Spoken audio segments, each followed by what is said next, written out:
자, 14번 보도록 하겠습니다. 틀린 것입니다. 14번 틀린 것인데 금고 이상 집행유예인 경우 유예기간 더하기 2년간 결격 사유에 해당됩니다. 자, 그 다음에 2번 개업공개사 더하기 소속공개사를 합한 숫자의 5배수를 초과해서 중개보조원 고용하면 안 되고요. 고용하게 되면은 1년 이하의 징역이나 1,000만 원 이하의 벌금이고 반드시 등록을 취소해야 됩니다.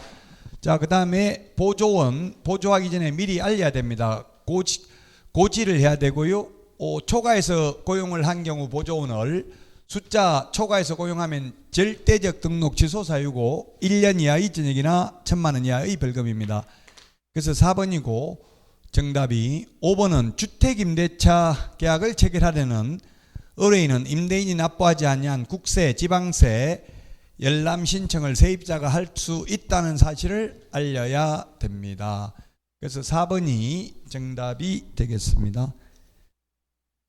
자, 다음은 15번입니다. 15번 계약금 등의 반환채무 이행보장제도와 관련해서 틀린 것인데 1번이 답이네요. 계약금 예치 권고제도와 관련하여 소요되는 비용은 매수인, 임차인이 부담을 합니다. 암기 프린터 52번에 16번에 있습니다. 52번에 16번. 그래서 1번이 정답이 되겠습니다.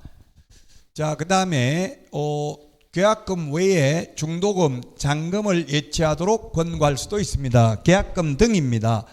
암기 프린터 16번에 맨 밑에 보면 계약금 등이란 계약금, 중도금, 잔금도 포함된다고 되어 있습니다.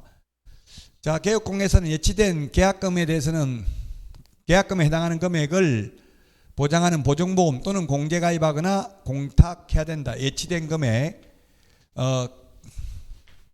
맞습니다.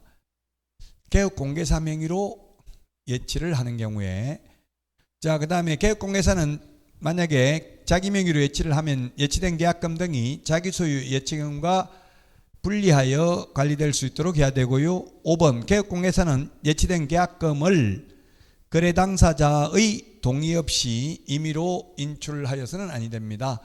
자, 그래서 답 1번입니다. 1번 정답 1번 매도인이 부담하는 게 아니라 매수인, 임차인이 계약금 등의 예치 권고제도와 관련되는 비용을 부담합니다.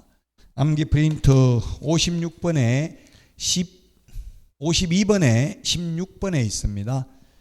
자, 다음은 16번입니다. 자, 16번 틀린 것은 했는데 정답은 1번입니다. 상가의 경우에는 계약 갱신 요구에 의해서 갱신된 경우에는 해지 안 됩니다. 주택의 경우에는 세입자가 갱신 요구를 해서 갱신된 경우에도 또 세입자가 나간다고 하면 3개월 지나면 효력이 발생하지만 상가의 경우에는 갱신 요구에 의해서 갱신되면 중간에 해지가 안 되고요. 묵시적 갱신, 법정 갱신된 경우에 세입자가 나간다고 하면 3개월 지나면 효력이 발생합니다. 2번, 3번까지 다 말씀을 드릴 수 4번까지 다 말한 내용입니다. 자, 그 다음에 5번은 2020년 9월 29일부터 6개월 동안 연체한 차임은 계약 해지, 갱신 거절, 권리금 회수기회 보호 제외 사유가 되는 차임 연체액에 해당하지 않는 것으로 봅니다. 그래서 이때는 최대 코로나 때 8개월 연체도 세입자 내쫓을 수도 없는 경우도 있을 수 있습니다. 자, 16번에 1번인데요. 갱신 요구에 의해서 갱신된 상가 임대차는 중간에 해지 통고 안 됩니다. 세입자가. 자, 그 다음에 17번입니다. 협회입니다. 협회. 협회는 주된 사무소를 어디에 두든 상관없습니다. 그 다음에 총회 의결 내용 지체 없이 국토부 장관에게 보고해야 되고요.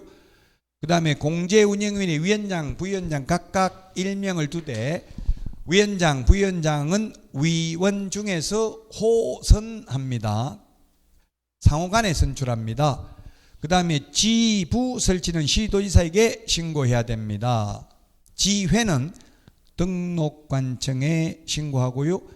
그 다음에 5번이 정답이네요. 협회는 공인중개사법에 규정된 것 외에는 민법 중 재단법인에 관한 규정을 준용하는 게 아니라 사단법인에 관한 규정을 적용합니다. 비영리 사단법인입니다. 협회는 비영리 사단법인이다. 재단법인이라고 해서 5번이 X가 되겠습니다. 자, 다음은 18번입니다. 18번. 자, 보상금인데요. 보상금. 갑과 을이 보상금 받는 금액은 A, B, C, D 이렇게 나눠 보면 되겠네요. 자, 기억에 보면 부정한 방법으로 등록을 한 자 보상금 지급 대상인데 기소중지가 보상금 지급 대상 아닙니다. 그래서 기소중지 보상금 못 받고요. 니은은 이중등록은 보상금 지급 대상 아닙니다. 이중등록은 보상금 지급 대상 아니다. 우리 암기 프린터 보상금 지급 대상이 28번에 있는데 무부양 광시공시입니다. 무등록 부정한 방법으로 등록 양도되어 개공 아닌 자가 강구한 경우, 그 다음에 시공시 개공 등이 시세에 부당한 영향을 미치는 행위를 한 경우, 공동중개 제한 누구든지 시세에 부당한 영향을 미치는 행위를 한 경우가 보상금 지급 대상이고요. 이중등록은 보상금 지급 대상이 아닙니다. 갑과 을이 같이 신고했는데 합의 없이 등록증 대여 보상금 지급 대상이죠. 검사가 공소제기했으면 보상금 나옵니다. 판사가 무죄 판결해도 보상금 나옵니다. 검사가 무혐의 결정하면 보상금 안 나옵니다. 두 명이 배분 방법에 관한 합의를 안 했기 때문에 균등하게 배분합니다.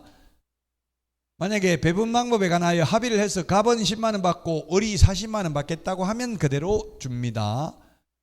그래서 시에 대해서는 25만 원씩 받고요. 판사가 무죄 판결해도 보상금 나오고 검사가 무혐의 결정을 하면 보상금 안 나옵니다. 리얼 등록증 대여하면 보상금 맞고요. 근데 불기소 보상금 안 나옵니다.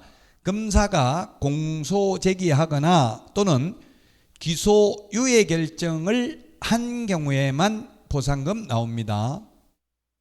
그래서 D도 보상금 못 받습니다. 전부 다 행정기관에 적발되기 전에 신고를 해야 됩니다. 그래서 정답은 1번이 되겠습니다. 갑 25만 원, 을 25만 원이 답이 되겠습니다. 18번에 1번입니다. 자, 여기까지 하고 쉬었다가 하도록 하겠습니다.